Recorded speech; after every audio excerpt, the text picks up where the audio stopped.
muted. I'm trying to figure out what the hell is going on, y'all. I was muted in the actual restream. I apologize. Look, y'all, I'm just waiting for Cliff, my MABE colleague, to show up. We're going to be doing digital evolution time with Cliff. This is the first time we've done this. Sorry about the technical difficulties with the mute thing. Thank y'all so much for letting me know. Cliff should be here any minute now. Yeah, last night was crazy, y'all. They were just, man, I don't know. Like, it's really hard for me because I really do think that's where we need to be. I don't want to say that channel in particular, but basically overall, it's like, you know, that's kind of what we're here to do, right? Is to, you know, reach the people who don't believe in us, believe the same things as we as, and all of that good stuff. And I just think if we're going to do that, we got to kind of expect this. Like I always say, apologists are going to apologize, you know? But from our perspective, they believe something totally unreasonable, right? So there probably isn't that much of a reasonable way to go about what they do. And so I think it goes to highlight I hate to say this, but the Rebeccas of the world, the people that really do engage us sort of, at least on a more reasonable level, much more consistently. But, you know, I sort of think of myself as getting in there in the muck with the people, so to speak. But yeah, we're just hanging out. We're doing digital evolution stuff. Cliff should be here any minute. Let me see. I'm just going to keep an eye on my email. Normally we shoot each other email if one of us is running behind. All right, y'all, it's airplanemode.com. Let's go.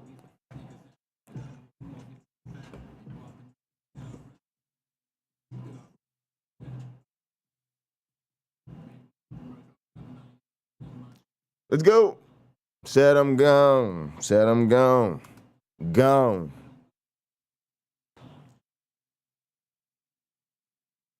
But yeah, what other thoughts do y'all have about last night?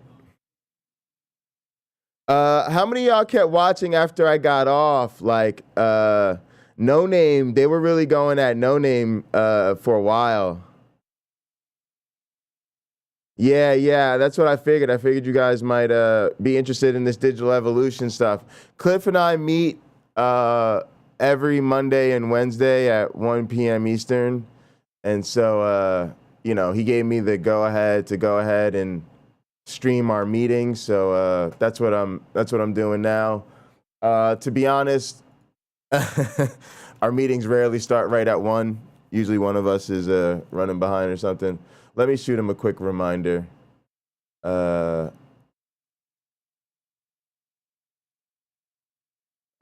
me see my sent. I'll follow up real quick.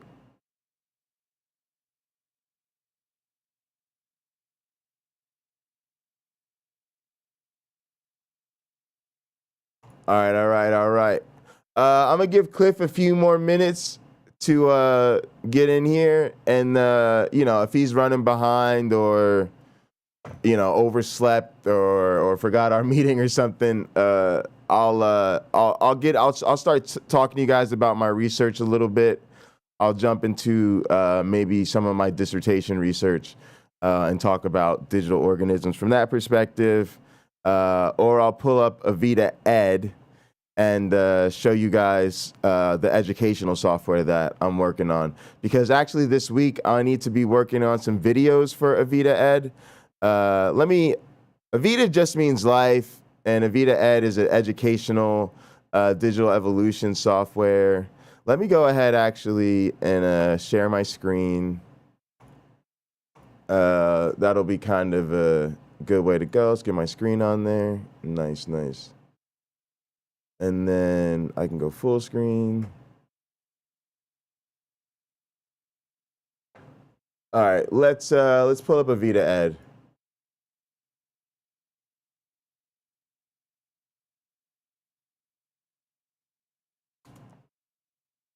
All right, this is what I mean by Avita Ed, right? It's Avita-ED. And the reason is because Avita is actually a research program that I use for digital evolution experiments. And so Avita Ed is the educational version. I use this in my class when I teach my students this semester. We'll be using this a lot. All right, I guess the first thing to start with here is we'll go into the organism viewer. So this is literally the viewer that allows us to see a digital organism sort of in action.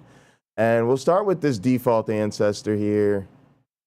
Oh, that's not the, there we go. All right, and what you guys will notice is that this organism's genome, we represent it sort of like a bacteria with the circular genome. You'll notice that these instructions here are used repeatedly to help it copy over its genome. And then you'll notice it's mostly filled with these Cs. And if I click over here, this detail will tell us that, let me see, where's the thing that tells us what our instructions mean? Just executed, none, about to execute. All right, let's let this run for a second and it'll show you guys what I'm talking about. Forward. All right. Now you see when it gets into this NOP Cs, see these Cs, it's now telling us over here that it's just executed NOP C.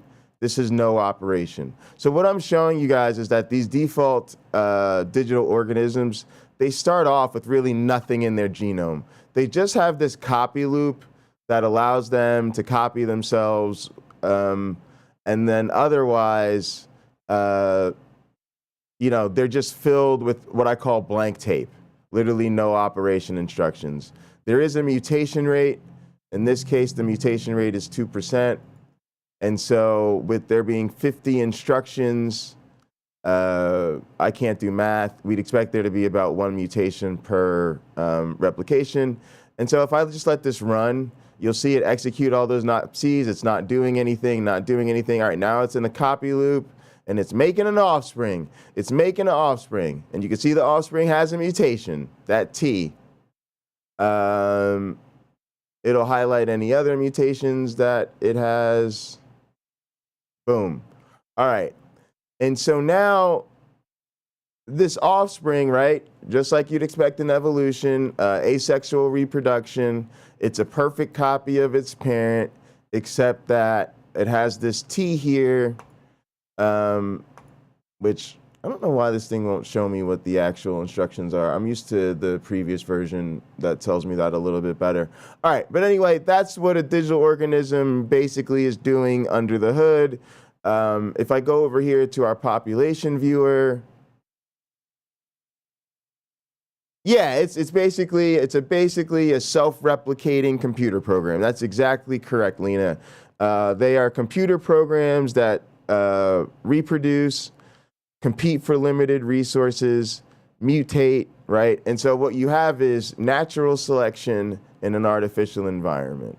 All right, so I could do something like this plate. I could drop this ancestor on. So that's the same ancestor we just saw, right? We were just looking over here in the organism viewer looking at this ancestor. I've now taken that same ancestor and dropped it here. We call this the virtual Petri dish. I'll go ahead and let this run. And as you guys see, the colors are changing. Go away. You go away. And you go away. There we go. All right, and as you can see, guys, the fitness is going up. They're figuring out how to reproduce faster, right? There's only so many cells on the grid, right? And so they're competing for limited space. And then eventually we're looking for some of these functions. Although I've been kind of a jerk if you look at the setup. Oh yeah, they're all on. Good.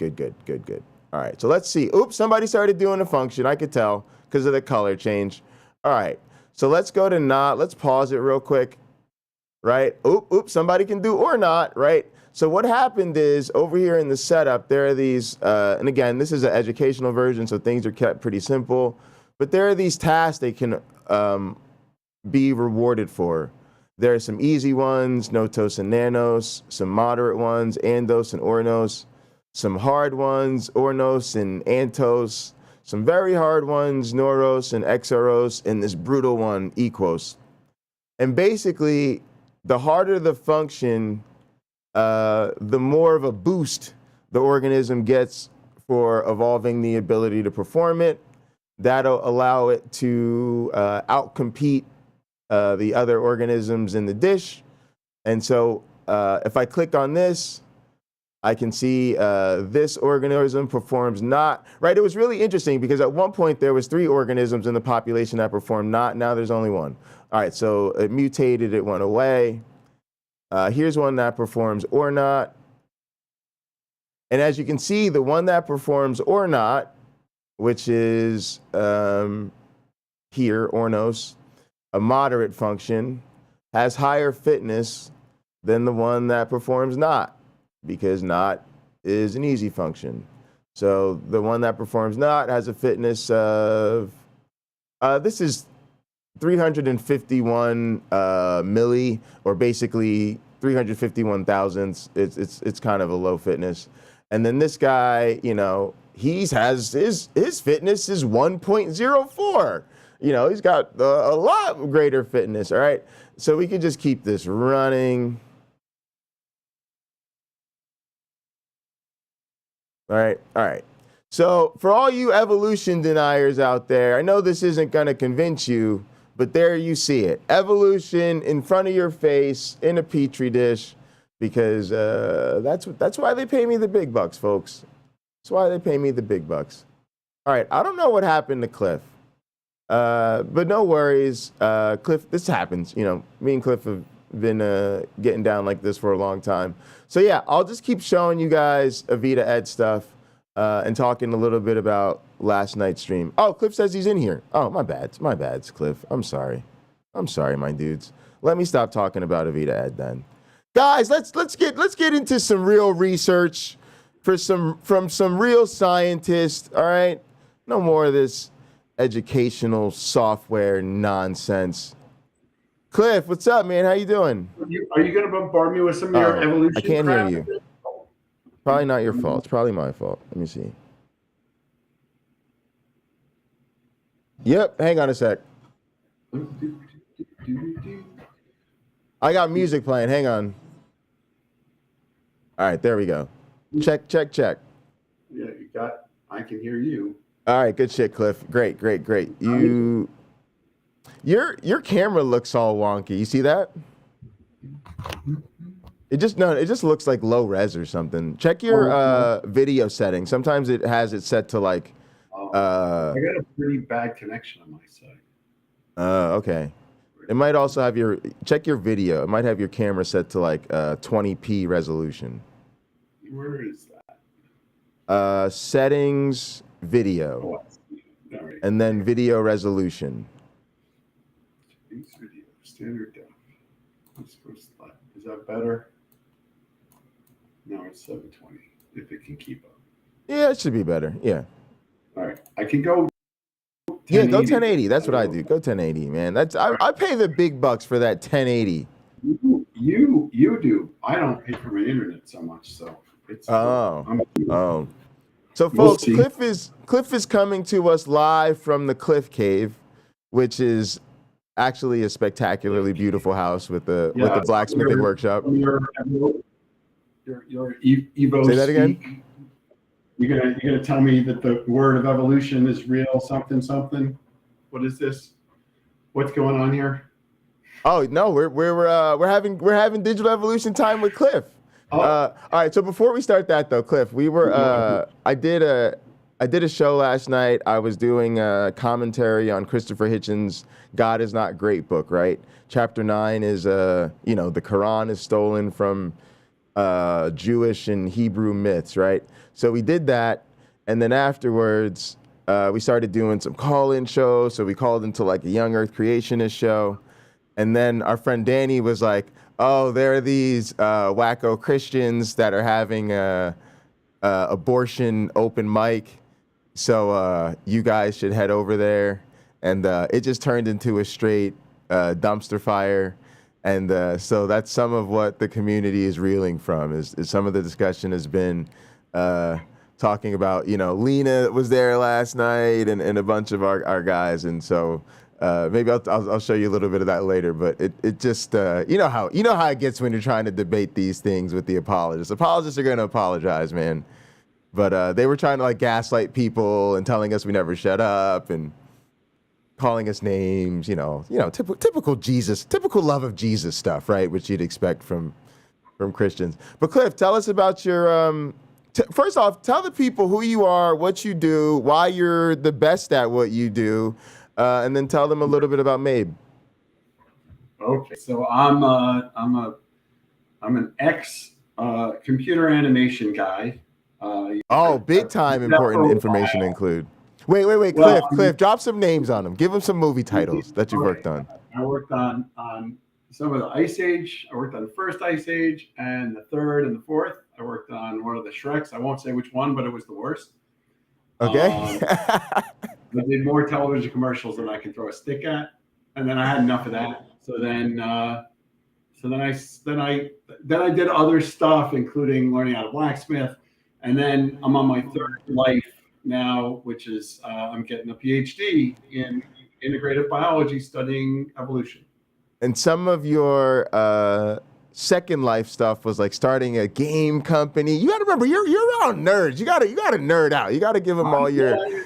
If anyone's ever played Red Dragon Inn, that's my fault. So that's all. Slugfest Games is the company. So. Slugfest Games, guys, check out Slugfest Games. So yeah, I mean, quite a life though, right? I mean, I feel like that's a story, right? I was in animation, I'm a blacksmith, I did a gaming company, and now I'm doing a PhD. And you're in iBio at Michigan State University, right? Yeah. And so guys, that's the same department I was in that I just recently finished up in. And Cliff is in whose lab are you in now technically? I am technically in Fred Dyer's lab, although I do I interact a lot with Christian Ami.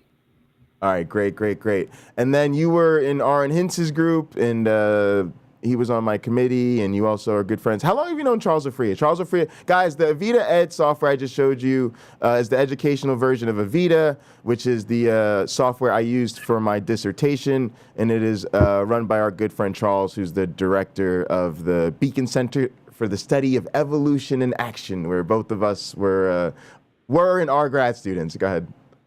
Yeah, no, we went to college together. Oh, you went so you've known him since like the 90s or something? Yeah. We both graduated I think we both graduated the same year. And it was 93. I think it was 93. Yeah. Second, I made movies. So, Cliff, do you watch Vouch? Because somebody just mentioned Vouch. That seems like a content creator you might watch. Yeah, I don't know. He's like a YouTuber.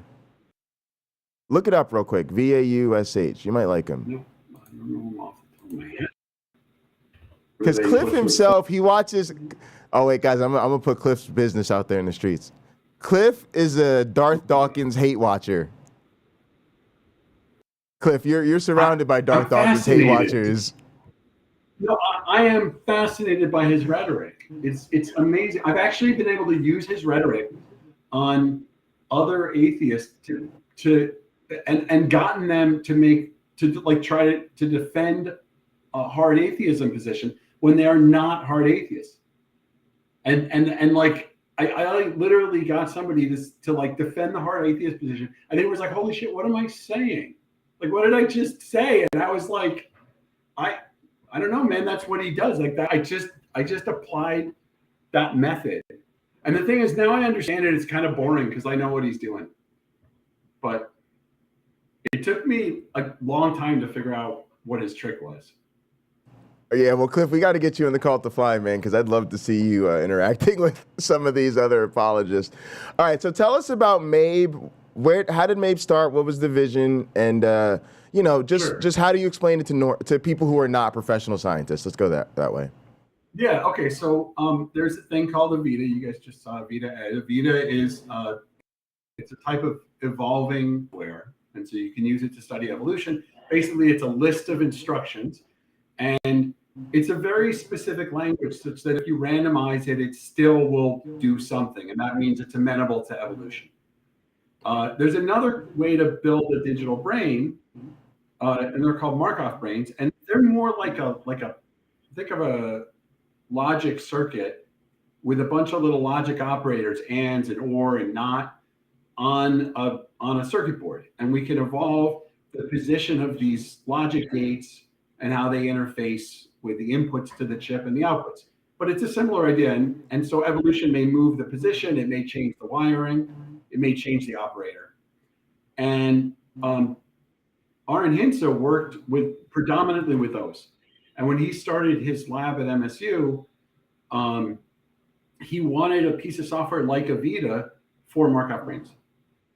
And so I didn't realize that that's what that originally started. So people had been working on Markov brains, right? They've been around. You guys didn't invent Markov brains. Yeah. But the idea was to get something more, I guess, like easier to onboard and scale up experiments and do sort of what we're used to doing with Avita, but with Markov brains. I didn't actually know that. Okay, cool. Yeah, they had a piece of code that was like 400 lines long, and every time they would start a new experiment, they would go back to that and they would start modifying it. But by the time they published, it was such a nest of like just tangled wires.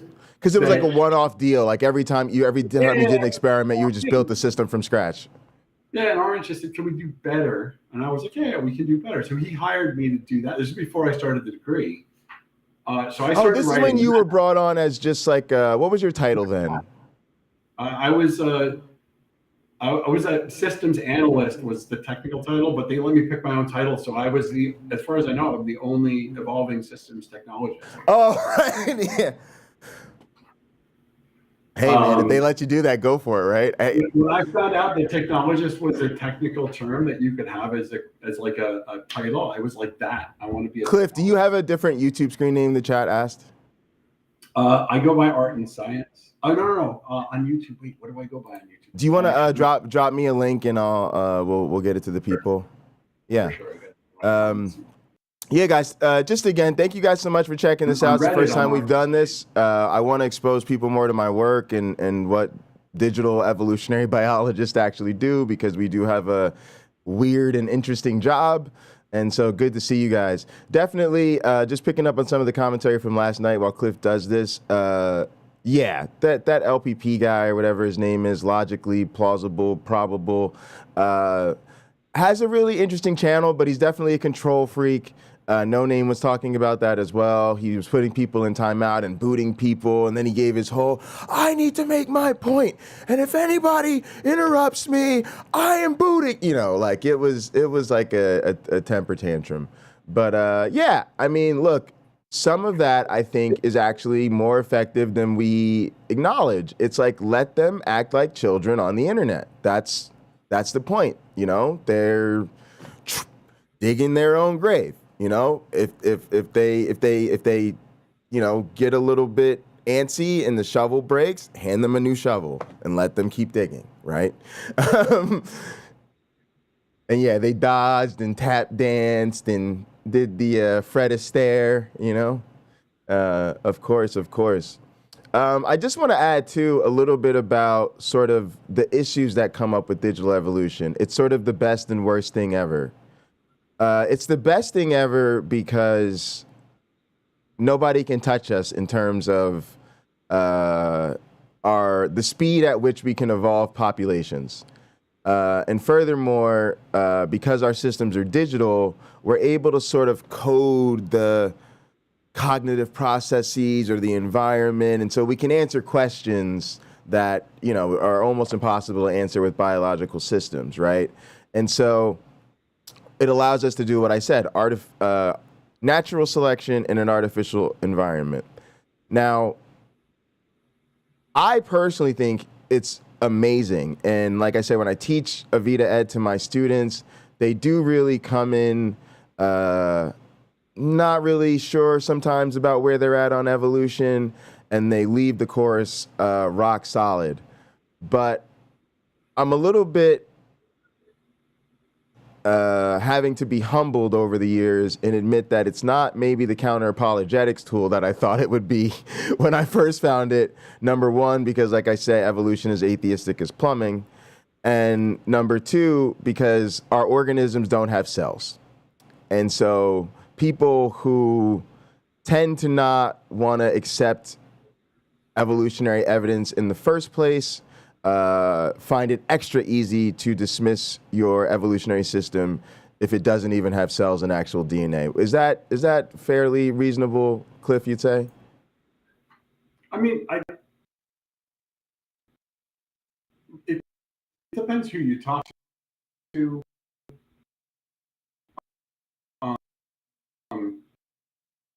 What's your thing is breaking up a little bit, so I don't know if you want to turn off your camera for a bit or refresh your camera or something. But it's making your audio go in and out.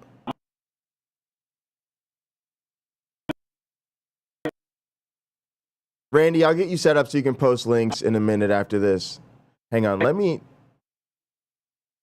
Cliff, turn off your camera because we can't hear you. Let's get rid of Cliff. Let's bring him back. All right, guys, just give us a second. Cliff, if you can hear me, turn off your camera. Oh, it shows your connection. It says your connection is 0 out of 10. Yo, Restream will straight just put your connections business in the streets. All right, guys, Cliff just froze on us, so I'm sure he'll be back. But yeah, I think what we run into, and I'm definitely interested to hear what Cliff had to say about this, but what we run into a lot is called the, basically, I think of it as the simulation problem, right? People see what we do, and they go, oh, but you kind of hard-coded it in there, which we didn't. So they can dismiss it like that. Or sometimes they'll say, oh, cool, so this is like an evolutionary simulation. And so they'll be like, oh, like, nice simulation, and I'm glad it was nice and fast for you guys. What they don't realize is that neither of those things is what's happening. First off, like I said, all we do is we might program the environment or the cognitive or genetic architecture or whatever, right? But the experiment is natural selection. We start with a single organism that can't do a goddamn thing other than reproduce and copy itself. And we let all of the interesting behaviors and cognition and, mating behavior, whatever it is that we're studying, all evolves de novo. So we don't hard code any of it in, okay?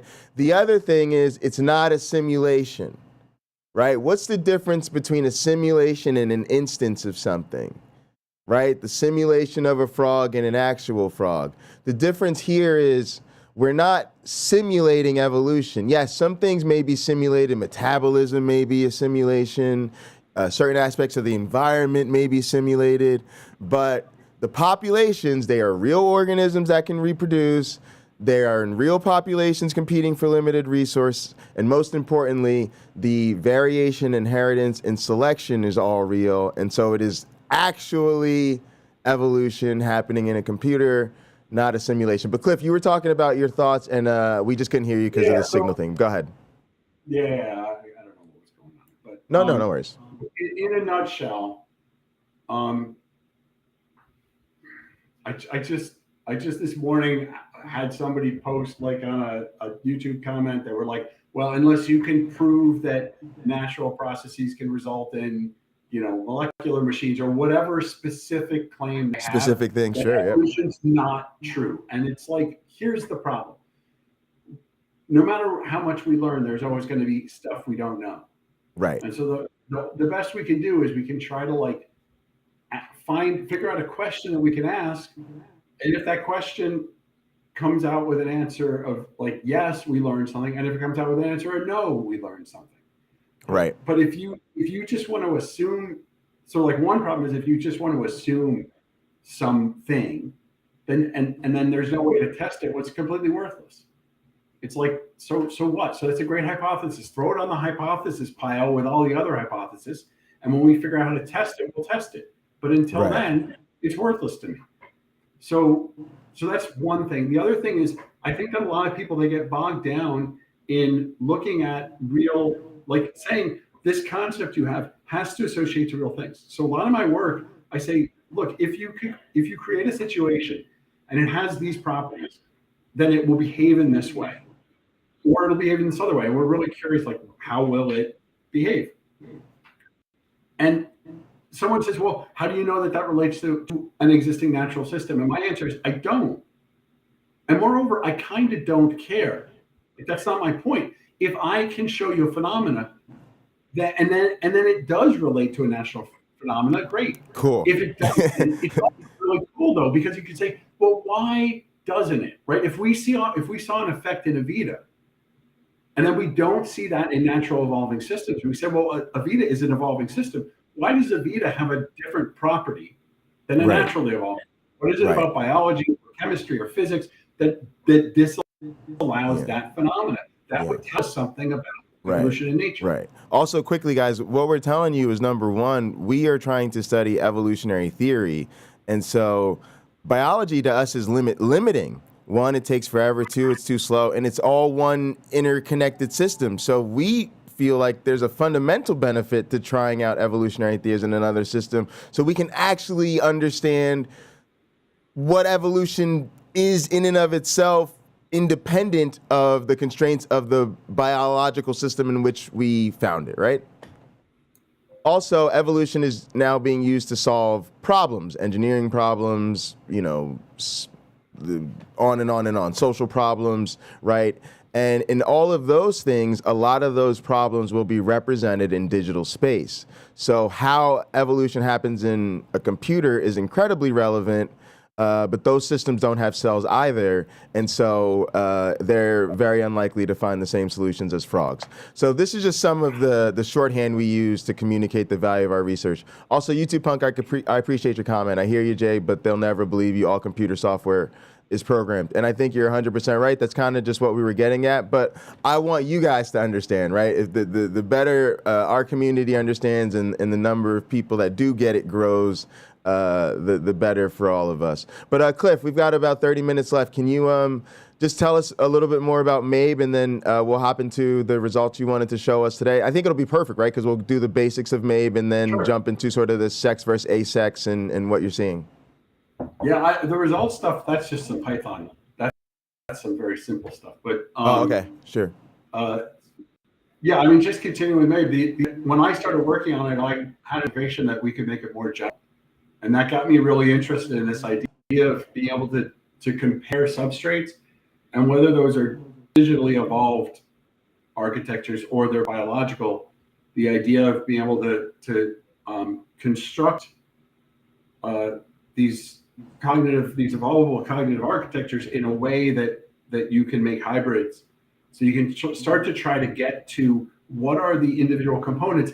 Is it like, are biological neurons the thing that allows for, you know? Yeah. So if I could just try to keep everybody on board with the commentary, we kind of talked about this last night on stream actually, but there's all sorts of different types of cognition, and what you're saying is sort of, we have natural brains, you could think of that. We've got a Vita, which is its own sort of, you know, digital genetic thing to solve problems, and then you're saying Markov brains, and then there's others, right? Recurring neural networks and you know, GP, what is that? Cognitive genetic program? No. What's the first one? Cartesian genetic programming. Sorry, right?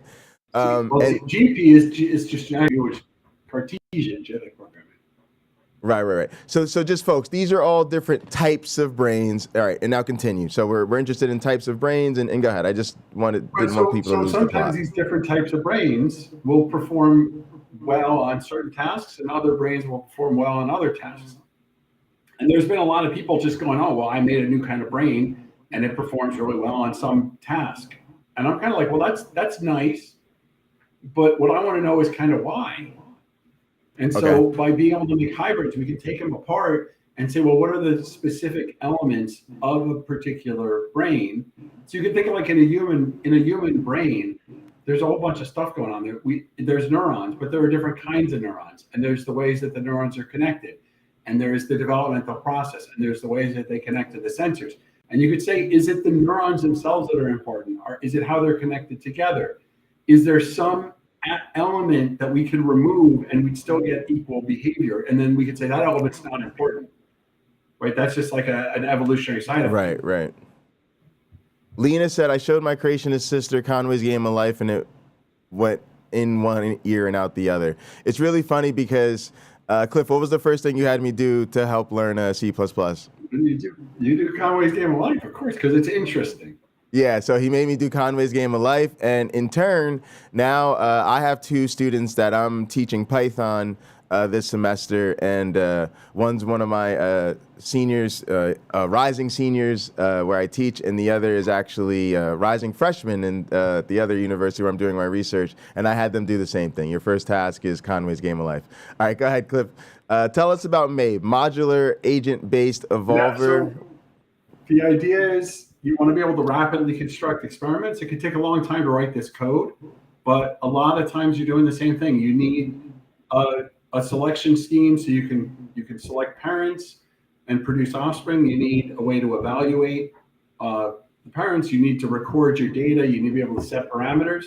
And so the idea is that this is an overarching piece of software such that you could just grab pieces, plug them together. And particularly when you get into the environments and the brains, which are the parts that are most difficult to write, it makes it so you can plug any brain into any environment. So I can test an NVIDIA in say, I'm trying to write, I'm trying to evolve a maze solving agent.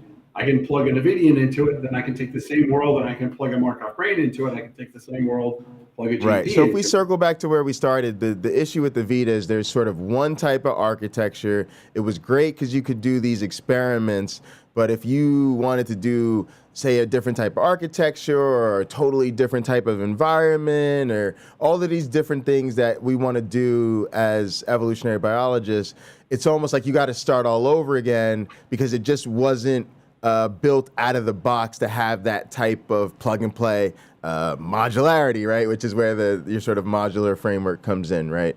Like my studio. If I want to take different speakers, I should just be able to swap out the speakers, right? And rock with those speakers, and then 3 years later say, oh, I want a new mixer, and then just swap out my mixer without having to, rebuild my house each time.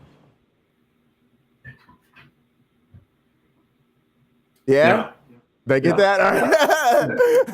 You're not wrong. You're not wrong. All right, so that's what we do, folks. It's fast, and don't worry if you guys pay attention or check out our videos. We're going to be coding MABE and building MABE and running MABE. I'm going to be coding all throughout the week, and this is actually what I do a lot on my code Counter-Apologetics and chill streams.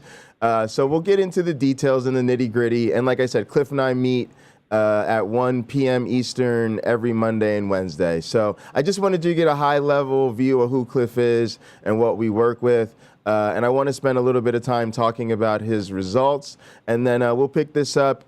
We'll actually pick this up as when I start coding later tonight. And then if you guys want to just kind of check in it with me and Cliff, we'll pick this up on Wednesday. But tell us quickly about these results, because you said you didn't do this in MABE. This is done in Python. So just tell us a little bit about how you did it and what you did. Yeah, I came across 2 papers, one of which was saying that sexual recon didn't provide significant benefits to rates of adaptation, so the discovery of beneficial mutations. But then there's a lot of standing theory that says that if you have sexual crossover, you should be able to accumulate beneficial mutations because if two different individuals got them, they could cross them over by sex. And I just thought that was interesting. And there's a concept called epistasis, which is when multiple genome are acting to. Wait, say that again, because it skipped out. It skipped out when you started that explanation. So there's a concept called epistasis, which is what. Hang on a sec. Also, YouTube Coding with Cliff. That sounds great. Go ahead. why don't you define epistasis? Because you've got a better connection over there. No. Do epistasis. I'm off like 20 of these things. Genomes. Well, I mean, genomes are any heritable, mutable data is a genome. In our case, it's a bunch of nucleotides, but it could be a string of numbers, it could be letters, it could be anything. Right. But the idea is that you may have multiple sites in your genome which interact with each other. And it could be positive interactions, it could be negative interactions. And I just had an idea that said, well, what if it is the case that we know that sexual crossover will be beneficial in the case where there isn't crossover? I've already tested that. I said, if there's, or there isn't a lot of epistasis, but I said, if there's a high epistasis, maybe that will negatively impact the ability for sex to improve rates of adaptation. So I ran a simple test, and it's a very preliminary thing. I've done a review on it. I mean, it's from what I've seen, yes, the amount of epistasis, the amount of gene interaction has an effect on how much sex can increase the rate of adaptation. All right, this is super cool. So, but it would be the very beginning of research if we decide to follow it. Yes, exactly what I was thinking.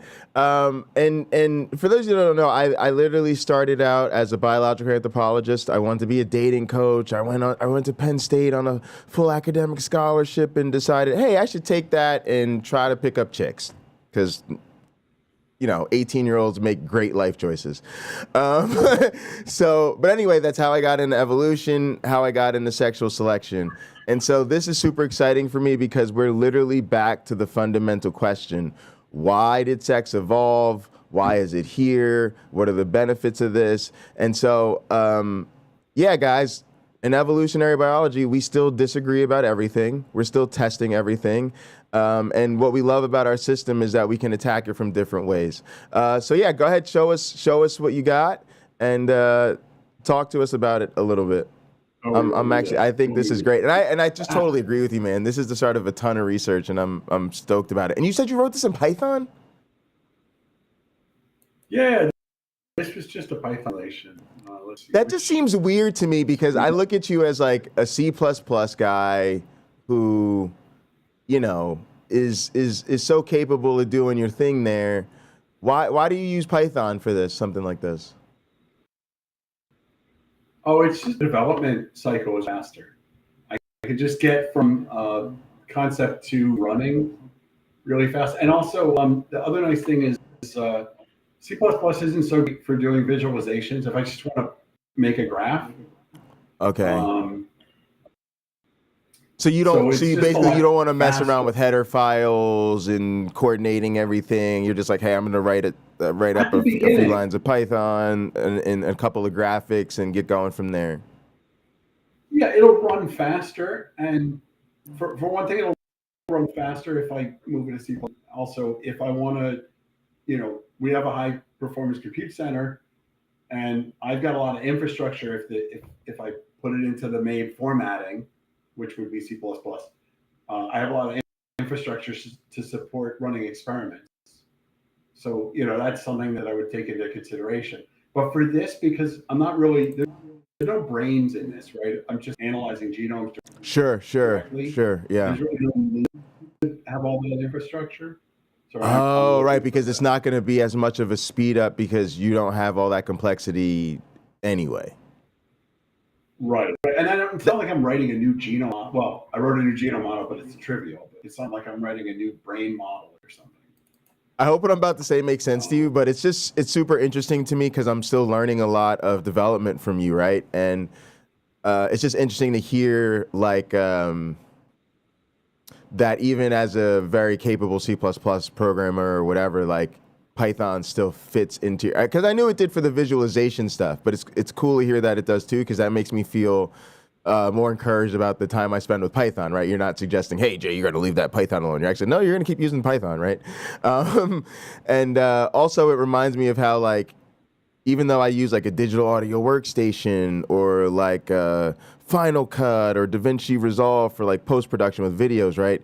There's still a lot of use in my workflow for something like a very simple audio editor or a very simple video clipper, right? For the same thing, like when I just need to cut down clips or just chop up samples, like I don't need all of that, and all of that is not necessary, right? So, yeah. All right. So, yeah, try out the screen share. I want to make sure that this works and you can show us stuff and that all of our geeky stuff is going. Yeah, it has me up like it has like a second window. I don't know how to make that. Do you have to make that? I've shared. Oh yeah, I just gotta add it. I just gotta add it. I'm sorry. Yeah, just let me know when you share. Yeah, you just gotta remind me. It's like I gotta put it up. Yep. And YouTube Punk, thank you so much for those, and also drop those links in the Discord so that I'll be sure to pull them up when we're done with this. All right, sorry, Cliff, go ahead. All right, so whenever we're looking at something like it's necessary to grant data, this is like wait, let me. I can get us. Sorry, I didn't see that at the bottom there. Here, it's better.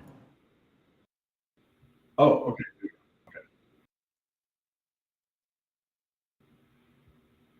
All right, go ahead.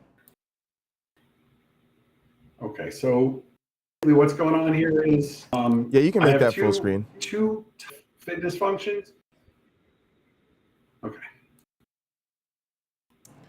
So I'm gonna and I can answer questions, but basically I'm a sure. non-deceptive function. That means there's no epistasis.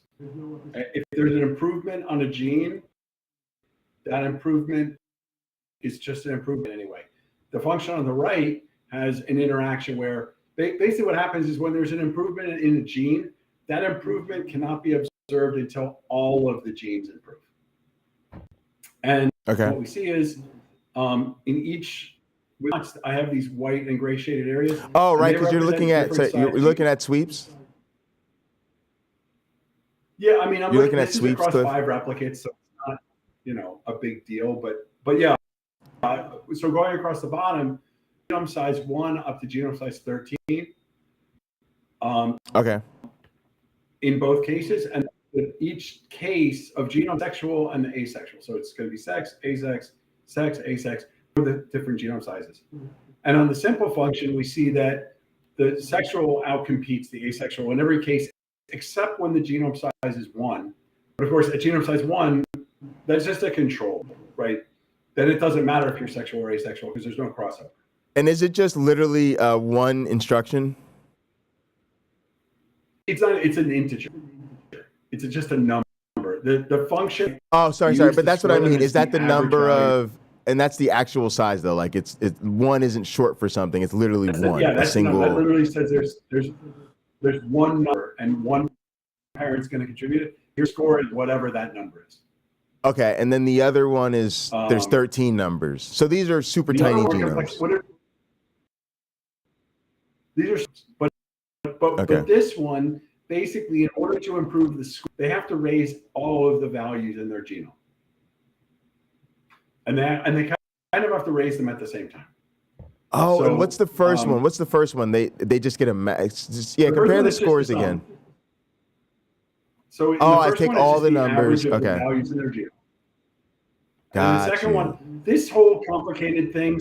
I showed this to somebody else, and he pointed out that score minus max minus min is just min. And I was like, okay, I'm an idiot. Yes, you're not wrong. So I could just say score equals min, and it would be the same thing. Okay. But it doesn't matter. Yeah. Okay, now I see. Now I see what's going on. Okay, and why do you call these simple and deceptive? Yeah, simple and deceptive. And why do you call them that? So if you look at simple, sex is just always, except at genome size 1 where it doesn't matter. But if you look at deceptive, well, at genome size 1 it matters. But now it's always the case that the asexual is at least a little bit better. And get closer and closer together, the bigger the genome gets. Yeah. But certainly at genome size 4, you're significantly better to be asexual. Okay, Cliff, this graph needs like color coding and like organization because it's taking me a while to look at it and see what it is. All right, but over here on the draw first. yeah. So the other thing Go is ahead. that this was like from the standpoint of like scientific methodology, this is like a relatively new idea, right? I saw a couple of papers, and I thought, well, that's an interesting contradiction between these two papers. And then I the next morning, I don't even remember what the papers were. The next morning, it occurred to me. I said, well, wait a minute, how could I test this? So, okay, what's the fastest way I could generate an experiment? So I spent an hour and I wrote some code and I ran these tests. And that's literally how much time I spent working on this, just to see if there's an effect. Now that I see that there's an effect, right? If I do this, I get sex is better than ACEs. Do this, I get sex is worse than ACEs. Yes. So then I say, okay, there's an effect. Maybe it's worth continuing. So now I'm in the state where I'm looking for papers, because maybe someone's already published this effect. Maybe this isn't new. Got right? you. And if Got you, you. then I have to kind of understand what's the context that this is going to sit in. Also, and maybe when I'm reading somebody else's paper, I'll get an idea for a better function. Maybe this deceptive function is a bad idea. And then, and then this kind of leads to where am I going to go? Can I make a more deceptive, increase the effect? I did a little bit more work, and what I've seen is that this effect goes away at very low mutation rates, which is weird to me. If I have high mutations in large population sizes, it increases the effect. Low population sizes, the effect goes away. It's actually better to be sexual. Cliff. This function. Cliff, totally, we're about to get. Cliff, you know what we're about to get, bro? Paid. We about to make that sign. All right, Cliff. Respond to Lena's comment for me. So the left represents a basic input-output, whereas the right is input, computation, then output. The right allows for more efficient genetic variation. All right, you might have to break this distinction down again. Last bit, but I would say there's kind of a computation that's going on. I mean, in both cases, there's a computation. In this case, it's just average. The difference is that to determine the score on the left in the simple function, any gene improving will make your score go higher.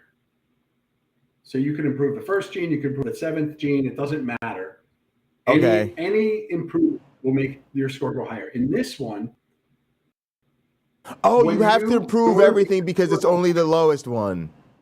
Yeah, you have to improve everything. So until you've improved everything, you don't get anything. You don't get any benefit until everything goes up. And since you need everything to go up, now you need crossover, right? Because you've got more numbers that gotta get swapped quickly. Well, and I think what happens, the issue is that with crossover, you could just combine the benefits because you can see them. If there are two parents and they both have benefits, but they have them on different genes, then crossover can combine them and the offspring will be even higher fitness. So they don't have to discover them all by mutation. But because it's anywhere. It's anywhere. But in this one, since you cannot see if a offspring is actually better, crossover actually is as likely to be harmful to make it worse as it is to make it better. Right, because I could have a 4 sitting there and then I cross over with you and you just put a 2 in my genome and I'm like, if you don't get out my house. Yeah. And you like a deadbeat dad. Neutral, because this is a highly neutral function. There's a lot of genes, there's a lot of mutations that have no effect on fitness. And so there's a lot of crossover that has no effect on fitness. Okay, Cliff, this is super cool. Lena, great question. Guys, let me get on the Discord. I will look at that. I noticed there was some buggy stuff that was going on, and it was weird. Lena said, so there's selective pressure in the mechanisms of the gene selection. Yes, exactly. That's Yeah. Selection is the way this little thing up here describes how selection happens. But basically what happens is I make a population that's got 500 individuals in it. They each have some values in their genome, depending on how long the genome is, depending on the condition we're doing. We evaluate everybody and generate a score. And we use a roulette selection, semi-random selection. so that individuals with higher score have a slightly higher chance to reproduce. And then you ran it for 10,000 generations, right? And that took, let me guess, 7 or 8 minutes. Actually, running all of this took maybe 2 hours. No, but then the actual runtime. Cliff, when we talk to people, we don't talk about the development. Oh, you went to bed. Okay. Like an hour to write the code. Yeah. I always say my development time makes me sound not that impressive, but my run times make me sound like a boss, you know? Right, guys? It takes me a long time to code my experiments, but they run super fast, you know? So well, compared to a wet lab, sure. Yeah. If you're actually working with E. coli, it takes a minute. And if you're working with hyenas, it takes more. Oh, my Lord. So, Cliff, this was super fun. I guess Wednesday we'll get into some of my code a little bit, right? We can start showing some MABE stuff, right? Sure. And working towards, guys, I'm trying to build my first brain because I want to be like Cliff when I grow up. In evolved genetic programming. PhD not. So I don't want to hear about growing up. Cliff, it's funny because I literally think of it as I'm trying to get a faculty job and then hire you as a postdoc so you can teach me how to faculty. Yes, Cliff and I have no regard for the system and the hierarchies and how it's supposed to work. We just doing our thing, and we'll get there when we get there. Cliff, this was super fun. I'll let it wrap so I've got time to transition to my meeting with Mike coming up at 2. I haven't started streaming those meetings, guys, but in the future, I'm hoping to just be live all afternoon. As it currently stands, I have a 2 o'clock meeting coming up in 5 minutes, and then I've got a 4 o'clock, and so I'll probably be live again, probably around 5:30 or 6, and I think I'm going to do code Counter-Apologetics and chill. I'll definitely check out some of the suggestions you guys have put. And I just want to say that thank you guys so much for viewing, for participating in the chat, for asking great questions, for following last night. I love this community. We're small and growing, but super active. And I think you guys are really, really superstar viewers and chatters. And then, of course, I want to thank Cliff for bringing us into your house and letting us see this work. It's really helpful for me. I want to share more of my work, and I'm trying to become a reality streamer, Cliff, where it's like reality TV but on YouTube. So thanks so much, and I guess we'll do this again on Wednesday, right, bud? All right. Yeah. Indeed. I'll see you then. All right, I'll see you then. Thanks so much, everybody. In the name of the Darwin, the Dawkins, and the Christopher Hitchens, Science